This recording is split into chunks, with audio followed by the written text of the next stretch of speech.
Friends, welcome back to our channel. இன்றைக்கி நம்ம restaurant ஸ்டைலில் ஆட்டுக்கால் சூப்பு தான் செய்ய போகிறோம். நானும் ஆட்டுக்கால் குழம்பெல்லாம் கூட வீடியோ போட்டிருக்கேன். பட் ஆனால் இது ரெஸ்டாரண்ட் ஸ்டைலில் பண்ணுறோம். எப்படி செய்யுதுன்னு பார்க்கலாம். ஒரு கடாயில் கொஞ்சமாக எண்ணெய் சேர்த்துக்கலாம். ஒரு குழிக்கரண்டிக்கு எண்ணெய் சேர்த்துருக்கேன்.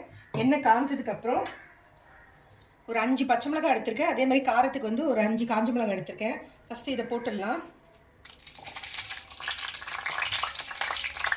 நெக்ஸ்ட்டு இஞ்சி ஒரு துண்டுக்கு 1 இன்ச்சுக்கு அளவுக்கு இஞ்சி எடுத்து சின்ன சின்ன பீஸாக கட் பண்ணியிருக்கேன். ஏன்னா இது வதக்கிட்டு அரைக்க போகிறோம். அதே மாதிரி முழு பூண்டு க்ளீனாக பார்த்துக்கோங்க, பூச்சி புழு இல்லாமல் பார்த்துக்கோங்க.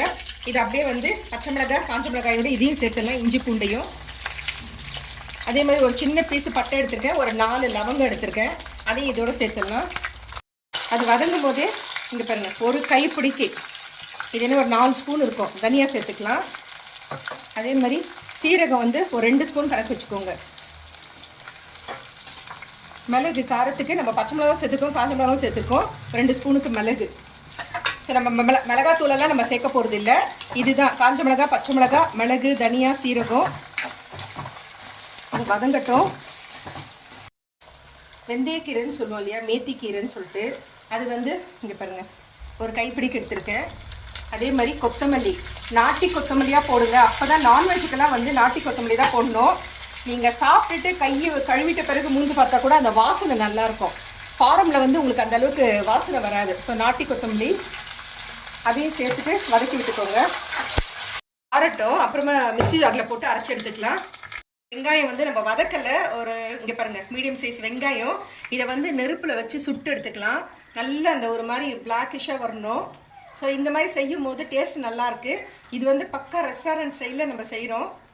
நான் கூட ஆட்டுக்கால் குழம்பெல்லாம் இட்லிக்கு செய்வேன், தேங்காய்லாம் அரைச்சி ஊற்றி கொழும்பு டைப்பில் பண்ணுவோம். பட் இது ரெஸ்டாரண்ட்லலாம் கொடுக்குற ஆட்டுக்கால் சூப் ரொம்பவே நல்லாயிருக்கும் டேஸ்ட்டு. ஸோ அதே மெத்தடில் தான் இன்றைக்கி நம்ம செய்கிறோம். அதுவும் இங்கே பக்கா கர்நாடகா ஸ்டைலில். ஸோ இது கொஞ்சம் நல்லா அந்த கலர் சேஞ்ச் ஆகட்டும். பாருங்க, நல்லா சுட்டாச்சு, நல்லா பிளாக் கலரில் ஆகிடுச்சு. இப்போ நம்ம ஸ்டவ் ஆஃப் பண்ணிடலாம். கலர் நல்லா ஆறிடுச்சு. இதெல்லாம் மிக்ஸி ஜாரில் சேர்த்துடலாம்.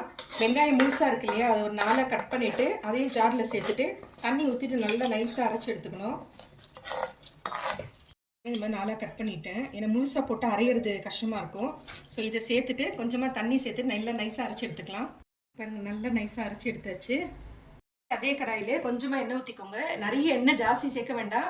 ஏன்னா சூப்புன்றதுனால குடிக்கும் போது ஜாஸ்தி ஆயில் இருந்துச்சுன்னா லிப்ஸ் எல்லாம் வழவழன்னு இருக்கும். அதுவும் இல்லாமல் ஆட்டுக்காலில் உங்களுக்கு நிறைய எண்ணெயே வரும். ஸோ எண்ணெய் காஞ்சிடுச்சு. ஒரு வெங்காயம் பொடியாக கட் பண்ணி வச்சுருக்கேன், அதை சேர்த்துடலாம்.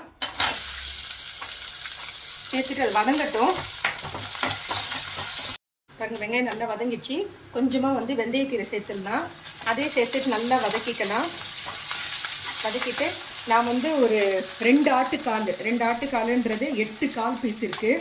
ஸோ சிலதெல்லாம் அப்படியே முழுசாகவே போட்டிருக்கேன். சிலதெல்லாம் இந்த மாதிரி 2 நல்லா க்ளீன் பண்ணணும். இது சுட்டே தருவாங்க. கத்தி இல்லைன்னா கரண்டி எடுத்து வச்சுட்டு நல்லா இப்படி மேலே சுரண்டி எடுக்கணும். அது மேலே அந்த தீச்சி அதெல்லாம் இருக்கும். ஸோ அதை அப்படியே நம்ம இதோட சேர்த்துடலாம். நான் குக்கரில் தான் போட போகிறேன். ஒரு 10 விசில் வச்சே வைக்கணும். இதெல்லாம் ஆட்டுக்காலெல்லாம் நீங்கள் வதக்க வேண்டிய அவசியம் இல்லை. அப்படியே இந்த மசாலா இதோட சேர்த்துடலாம், அரைச்சது. ஒரு ஸ்பூனுக்கு மஞ்சள்தூள், தேவையான அளவு உப்பு சேர்த்துக்கோங்க. உப்பு ஜாஸ்தி போடாதீங்க, வேணும்னா திரும்ப கூட நம்ம ஆட் பண்ணிக்கலாம். அவ்வளோதான். இதை அப்படியே நான் குக்கருக்கு ட்ரான்ஸ்ஃபர் பண்ண போகிறேன். அதனால் நான் குக்கருக்கு மாற்றிட்டேன். மிக்ஸி ஜார்லேயே இந்த கால் மூழ்கிற அளவுக்கு தண்ணி ஊற்றணும். ஏன்னா நம்ம 10 விசில் வைக்க போகிறோம். கொஞ்சம் தண்ணி தாராளமாக தான் இருக்கணும். ஸோ அவ்வளோதான். 10 விசில் வச்சுட்டு நம்ம திரும்ப பார்க்கலாம். இப்போவே நல்லா கமகமன்னு இருக்குது. இன்னும் கால் வேகலை. நம்ம அரைச்சி விட்ட அந்த மசாலா அந்த மாதிரி இருக்குது. விசில் அடங்கிடுச்சு, பார்க்கலாம் இருங்க. தண்ணி கம்மியாக ஊற்றணும், அது முழுகிற அளவுக்கு. அதனால தான் குக்கர் மேலே கூட லிட்டு க்ளீனாக இருக்குது. இல்லைன்னா எல்லா தண்ணியும் வழிஞ்சிட்ருக்கோம். வெந்துருச்சான்னு பார்க்கலாம் இருங்க.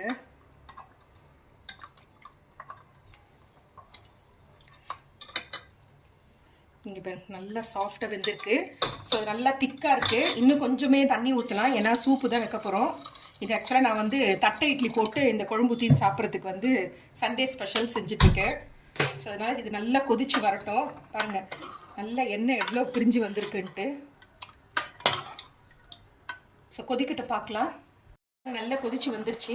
கொஞ்சம் கொத்தமல்லி தழை தூவிட்டு ஸ்டவ் ஆஃப் பண்ணிடலாம். நான் கப்பில் வச்சு காட்டுறேன். பாருங்கள் ஃப்ரெண்ட்ஸ், நம்மளுடைய ஆட்டுக்கால் பாயா சூப் ரெடி ஆகிடுச்சு. இந்த வீடியோ பிடிச்சிருந்தா லைக் பண்ணுங்கள். புதுசாக பார்க்குறவங்க வந்து சப்ஸ்கிரைப் பண்ணுங்கள். மறக்காமல் பெல் ஐக்கானை ப்ரெஸ் பண்ணுங்கள். அப்போ தான் நான் போடுற வீடியோ உடனுக்குடன் நோட்டிஃபிகேஷன் வரும். தேங்க்யூ ஃப்ரெண்ட்ஸ், டேக் கேர், பாய்.